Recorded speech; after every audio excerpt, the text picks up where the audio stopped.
नमस्कार, आप देख रहे हैं पंजाब के सिटी में हूं मैनपाल कश्यप। इस समय इंद्री में मौजूद हैं और आपको बता दें कि इंद्री में देश की बात जो फाउंडेशन है उसकी तरफ से एक कार्यक्रम आयोजित किया गया रोजगार सांसद को लेकर। और आज जो पदाधिकारी मौजूद हैं उनसे खास बातचीत करने की कोशिश करेंगे। देश की बात जो फाउंडेशन है उसका मुख्य उद्देश्य क्या है। सबसे पहले सर, आपका पंजाब के सिटी पर स्वागत है। सर, सबसे पहले मैं आप सभी को हाथ जोड़ के प्रणाम करता हूं, आपके दर्शकों को और आप सबकी पूरी की पूरी टीम को कि आपने इतने अच्छे सहयोग दिया हमें इस प्रोग्राम के अंदर। सर, आपने कहा कि आपका उद्देश्य क्या है। सर, हमारा एक उद्देश्य है कि इस देश के जो 65% पॉपुलेशन जिसे हम यंग इंडिया के नाम से जानते हैं, उन सभी बेटे बेटियों के लिए रोजगार की व्यवस्था करना। और उसके लिए देश की बात फाउंडेशन जो माननीय श्री गोपाल राय जी के सानिध्य में चल रही है, उनका एक ही लक्ष्य है कि राष्ट्र में एक राष्ट्रीय रोजगार नीति हो जो इस देश के आने वाली और वर्तमान पीढ़ी को ज़्यादा से ज़्यादा रोजगार दे सके। ऐसे क्यों उन्होंने लगा देश की बात जो फाउंडेशन है उन्होंने ये क्यों बनाई है, क्या कारण रहा, इसके पीछे थोड़ा बताएंगे। उसके पीछे सर एक ही कारण है कि आज़ादी के 75 साल हो गए हमारे देश को आज़ाद हुए, लेकिन उसके बावजूद भी आज भी हमारा युवा दर दर की ठोकरें खा रहा है बड़ी बड़ी डिग्रियां लेकर। क्या उसका ये कसूर है कि वो माँ भारती के आंचल में पैदा हुआ है? क्या उसका ये कसूर है कि वो इस देश से मोहब्बत करता है? सर, जिसके पास रिसोर्सेज होता है वो इस देश को पलायन कर जाता है, और वो पलायन तो होता ही है सर। हमारे देश की जो क्रीम है, हमारे देश के जो साइंटिस्ट हैं, हमारे देश के जो डॉक्टर्स हैं, जो एडवोकेट्स हैं, सीएस हैं और बड़े बड़े इंजीनियर्स हैं, वो यहाँ का नेचुरल रिसोर्सेज यूज़ करते हैं, यहाँ से पढ़ते हैं, लेकिन उन्हें प्लेटफॉर्म नहीं मिल पाता। तो वो क्या करें? वो यहाँ से पलायन करके विदेशों में जाकर काम करते हैं, जिससे विदेशों की जो अर्थव्यवस्था है वो तो मजबूत होती है, लेकिन मेरी माँ भारती ने क्या कसूर किया कि रिसोर्सेज यहाँ का यूज़ होगा? क्या आज भी आज़ादी के 75 वर्षों के बाद भी हम उसी गुलामी की जंजीरों में जकड़े रहेंगे कि हमें एक रॉ मटेरियल के रूप में ही देखा जाए? हमसे रॉ मटेरियल ले लिया जाता है और हमारी फिनिश प्रोडक्ट फिर जाके विदेशों के अंदर बनती है और फिर वो हमें बेच दी जाती है ज़्यादा कीमतों पर। क्यों? क्या भारत माँ की बच्चे इसीलिए इस देश के अंदर पैदा हुए? जी। तो रोजगार जो सांसद नारा दिया आपने, क्यों दिया? रोजगार संसद सर नारा इसलिए दिया कि वो प्रत्येक व्यक्ति जो इस देश से मोहब्बत करता है, वो सकारात्मक ऊर्जा जो इस देश को टूटने नहीं देना चाहती, वो इसलिए किया है क्योंकि संसद में सबका प्रतिनिधित्व होता है, चाहे वो गरीब है चाहे वो अमीर है। क्योंकि जब वोट दिया जाता है उसमें गरीब भी होता है, अमीर भी होता है, अमीर भी होता है, गरीब भी होता है। उसके साथ साथ ऑर्गेनाइज सेक्टर, अनऑर्गेनाइज सेक्टर और यहाँ तक कि वो तमाम लोग होते हैं जिन्हें वोट डालने का अधिकार होता है। इसलिए ये किसी एक व्यक्ति का नहीं है, ये पूरे देश के, और वो 140 करोड़ लोग जिसके अंदर मैं बच्चे भी शामिल करता हूँ, ये उन सब की रोजगार संसद है। बिल्कुल। और भी पदाधिकारी अनिल वर्मा जी मौजूद हैं, हमसे बातचीत करेंगे। अनिल वर्मा जी, इंद्री में जो कार्यक्रम था तो उसको लेकर आप कितने उत्सुक हैं और क्या लगता है आगे के लिए? आज जो रोजगार सांसद इंद्री में किया गया, देश की बात फाउंडेशन की तरफ से इसको ऑर्गेनाइज कराया गया। और मैं ये कहना चाहूँगा, देश जो उसका मुख्य उद्देश्य है एक ही है कि देश के अंदर एक रोज़गार कानून बनना चाहिए जिसमें कोई भी इंसान हो, चाहे युवा हो, चाहे किसान हो, चाहे वो मजदूर हो, हर एक को एक रोज़गार मिले। एक छोटा सा कानून पहले बना हुआ है मनरेगा, उसमें भी 100 डेज़ के लिए कुछ व्यक्तियों को उसमें रोज़गार मिलता है, लेकिन वो सफिशेंट नहीं है। आज हमारा जो 60% से ज़्यादा युवा है वो बेरोज़गार है। हरियाणा की बात करें तो हर तीसरा व्यक्ति बेरोज़गार है। और बेरोज़गारी जब तक ये कानून नहीं बनेगा, देश के अंदर हमारे किसी की कमी नहीं है। अगर ये कानून बन जाता है, सबको रोज़गार मिल जाता है, तो हमें 2040 तक इंतजार करने की ज़रूरत नहीं है कि देश 2040 में विकसित होगा। वो पहले ही विकसित हो जाएगा। हमारे देश में अगर आप कुछ भी देखें, चाहे अन्न हो, चाहे पानी हो, चाहे जितने भी सोर्सेज है, किसी चीज़ की कमी नहीं है।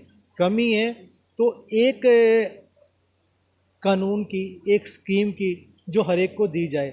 आज हमारा मैक्सिमम टैलेंट नासा के अंदर, फॉरेन कंट्री के अंदर गया हुआ है। क्या मकसद है? हमारे जो रिसोर्सेज इंडिया में यूज होने चाहिए तो वो बाहर जाके सेवा कर रहे हैं, उनको बेनिफिट दे रहे हैं, उनको विकसित कर रहे हैं। उस टैलेंट के लिए यहाँ पे प्लेटफार्म बनना चाहिए जिससे हमारा देश के अंदर विकसित हो, सबको रोज़गार मिले, सब जितने के साथी हैं सब खुश रहें।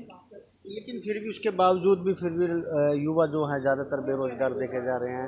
जो युवा है ज़्यादातर विदेश की तरफ प्लान कर रहे हैं, क्यों कर रहे हैं? जब अपने देश में कोई रोज़गार की पॉलिसी नहीं होगी, कोई रोज़गार का कानून नहीं होगा और उनको कुछ नज़र ही नहीं आ रहा कि आगे भी कुछ है, तो वो विदेश जाएंगे। विदेश भी जाने से क्या होता है, +2 बच्चा बाद में करता है, माँ बाप पे प्रेशर होता है मेरे को फ़ॉरेन भेज दो, माँ बाप भी एक प्रेशर में आ जाते हैं, 20 से 40 लाख रुपए खर्चते हैं और फ़ॉरेन में बच्चे को भेज देते हैं।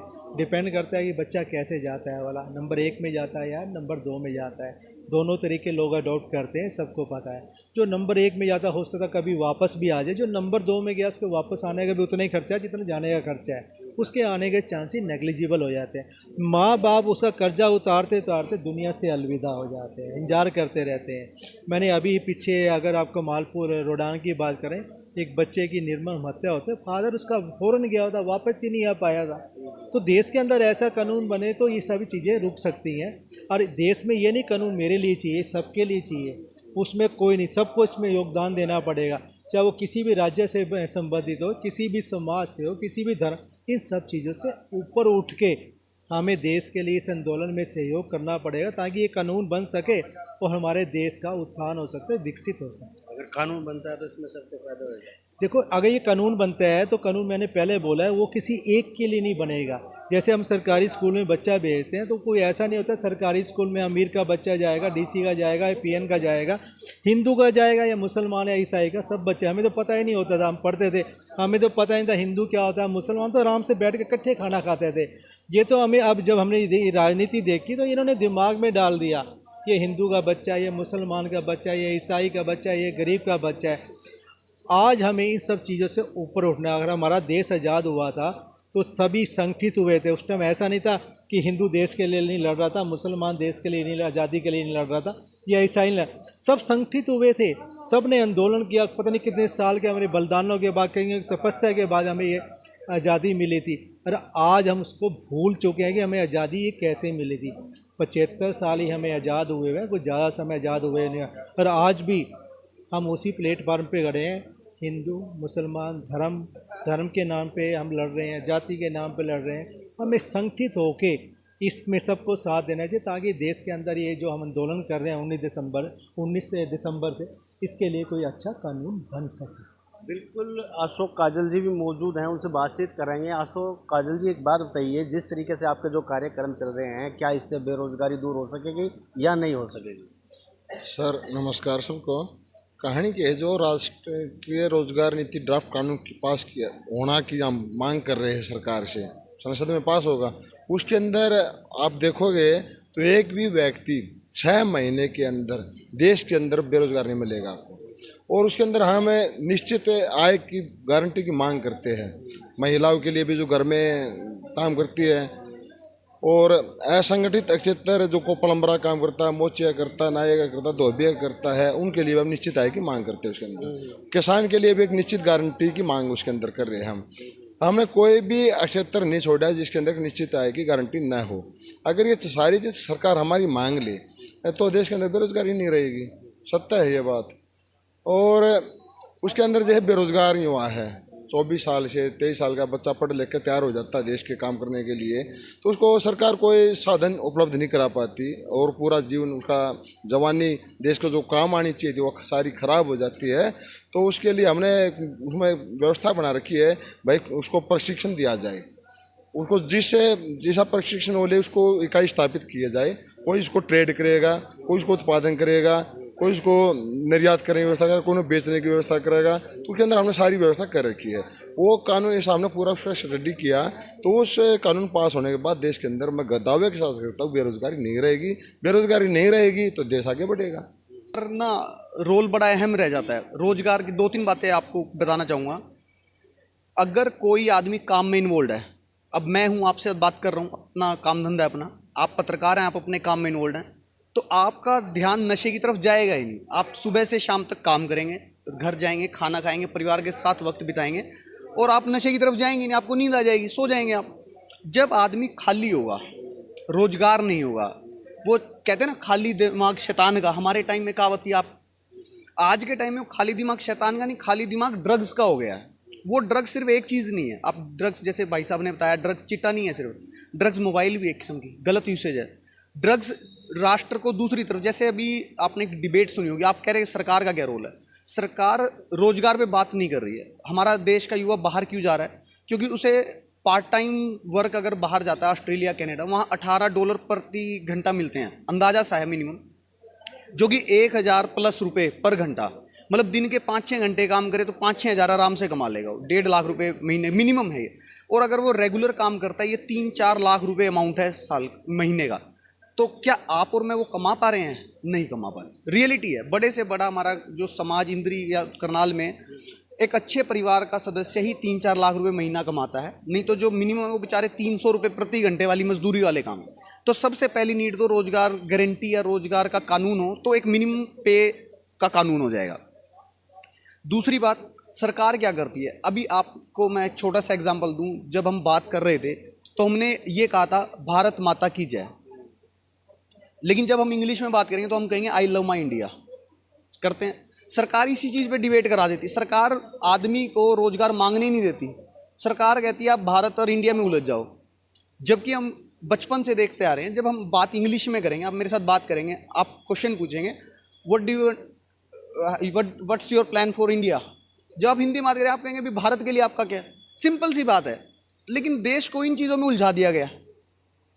जब मैं कहूँगा मेरा देश महान तो भारत देश की बात होगी, जब मैं कहूँगा आई लव माई इंडिया तो भी देश की बात है, लेकिन वो वर्ड इसका एयर है, उसमें कोई कानून वगैरह, कानून बनना चाहिए रोजगार का।